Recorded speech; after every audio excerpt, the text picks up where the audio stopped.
Jedná sa o bezpilotný raketový dron čínskej výroby, napájaný cez rotačný motor, ktorý vydrží 7 hodín a dokáže preletieť 400 km a vrátiť sa späť bez toho, aby použil GPS a navigáciu.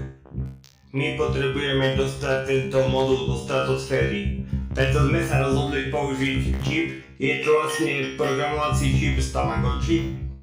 Preto som sa rozhodol použiť navádzací čip Tamagotchi, keďže sa jedná o primitívnu umelú inteligenciu.